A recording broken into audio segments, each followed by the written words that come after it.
Everyone, welcome to MGR vibes. അപ്പോൾ നമ്മളൊരു travel video ആയിട്ടാണ് ഇന്ന് വന്നിട്ടുള്ളത് കേട്ടോ.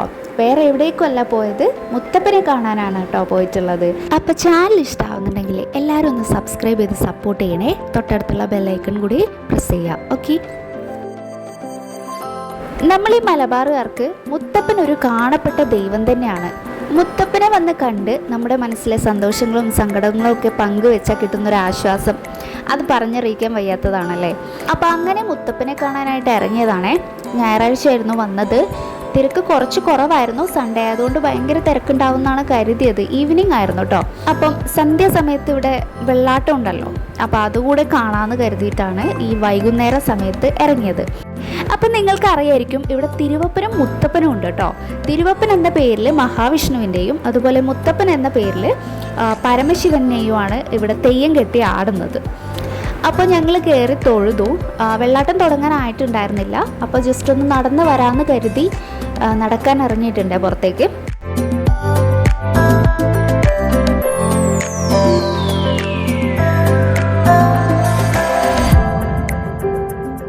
അപ്പം നമ്മൾ നടന്ന് ബോട്ടിൽ കയറണോ വേണ്ടയോ എന്നിങ്ങനെ ആലോചിച്ചിരിക്കുകയാണേ.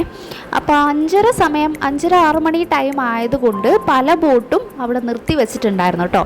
പിന്നെ അവസാനം ഞങ്ങൾ രണ്ടും കൽപ്പിച്ച് ബോട്ടിലേക്ക് കയറി. 40 രൂപയായിരുന്നു കേട്ടോ ബോട്ടിന്. ഞങ്ങളൊരു ഗവൺമെൻറ്റിൻ്റെ ബോട്ടായിരുന്നു, ജലഗതാഗത വകുപ്പിൻ്റെ കീഴിൽ വരുന്ന ഒരു ബോട്ടിലായിരുന്നു കയറിയിട്ടുണ്ടായിരുന്നത്. പ്രൈവറ്റ് ബോട്ടല്ലായിരുന്നു. അപ്പോൾ പെട്ടെന്ന് കയറിയപ്പോൾ ബസ് പോലെ തന്നെ തോന്നി കേട്ടോ. അതിനകത്ത് നമ്മളിങ്ങനെ സീറ്റിനകത്ത് ഇരിക്കുന്നു, കണ്ടക്ടർ വന്നിട്ട് ടിക്കറ്റ് എടുക്കുന്നു, ആ ഒരു ഇതുപോലെ തന്നെയായിരുന്നു. അങ്ങനെ ഞങ്ങൾ കുറച്ച് നേരം ബോട്ടിൽ സവാരി നടത്തി കേട്ടോ. നല്ല രസമുണ്ടായിരുന്നു. മുത്തപ്പനെ കാണാൻ വരുന്നവർക്ക് നല്ലൊരു എൻ്റർടൈൻമെൻറ്റ് തന്നെയാണ് ഈ ഒരു ബോട്ട് യാത്ര എന്ന് പറയുന്നത്.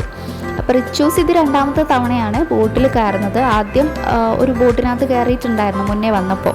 അപ്പോൾ അവന് കയറുന്നത് ഭയങ്കര താല്പര്യം ഉണ്ടായിരുന്നു. അതുകൊണ്ട് പിന്നെ ഞങ്ങൾ കയറാമെന്ന് കരുതി. പിന്നെ ഇതാ ഈ വെള്ളത്തിലൂടെ ഇങ്ങനെ ദൂരെ നിന്ന് നമുക്ക് ഈ മുത്തപ്പ ക്ഷേത്രം ഇങ്ങനെ കാണുമ്പോൾ നല്ല രസമാണ്. അപ്പം ഞങ്ങൾ കയറിയ സമയത്ത് നല്ല വെളിച്ചമൊക്കെ ഉണ്ടായിരുന്നു. അപ്പോൾ തിരിച്ച് വന്നപ്പോൾ കുറച്ച് ഇരുടായി. അപ്പോൾ മൊത്തം ലൈറ്റൊക്കെ ഓൺ ചെയ്തു. അപ്പോൾ ഈ വ്യൂ കാണാൻ അതിനേക്കാൾ രസമായിരുന്നു കേട്ടോ. അപ്പം ഞങ്ങൾ ബോട്ട് യാത്രയൊക്കെ കഴിഞ്ഞ് തിരിച്ച് വന്നപ്പോൾ ഏതാണ്ട് ഒരു 7 മണിയൊക്കെ ആയിട്ടുണ്ടായിരുന്നു. അപ്പോൾ കറക്റ്റ് അവിടെ വെള്ളാട്ടം തുടങ്ങിയിട്ടുണ്ടായിരുന്നു കേട്ടോ. നിറയെ ആൾക്കാരായിരുന്നു. ഒരു നോക്ക് കാണാൻ മാത്രമേ പറ്റിയിട്ടുണ്ടായിരുന്നുള്ളൂ. അങ്ങനെ ഞങ്ങൾ മുത്തപ്പനെ കണ്ടു, പ്രാർത്ഥിച്ചു. തിരിച്ചു വരുമ്പോഴായിരുന്നു കേട്ടോ പ്രസാദം കഴിച്ചത്. പ്രസാദം കഴിക്കാതെ വരാൻ പറ്റില്ലല്ലോ. പ്രസാദം കഴിച്ച് പുറത്തിറങ്ങിയതേ ഓർമ്മയുള്ളൂ. റിച്ചൂസിന് അത് വേണം ഇത് വേണം ഭയങ്കര വാശിയായിരുന്നു. അങ്ങനെ അവന് വേണ്ട സാധനങ്ങളൊക്കെ വാങ്ങിച്ച് ഞങ്ങൾ ഇറങ്ങി കേട്ടോ. അപ്പോൾ ഇത്രയേ ഉള്ളൂ. നെക്സ്റ്റ് ഒരു വീഡിയോ ആയിട്ട് ഉടനെ വരാം. അപ്പോൾ എല്ലാവരും ഒന്ന് സബ്സ്ക്രൈബ് ചെയ്ത് സപ്പോർട്ട് ചെയ്യാം കേട്ടോ.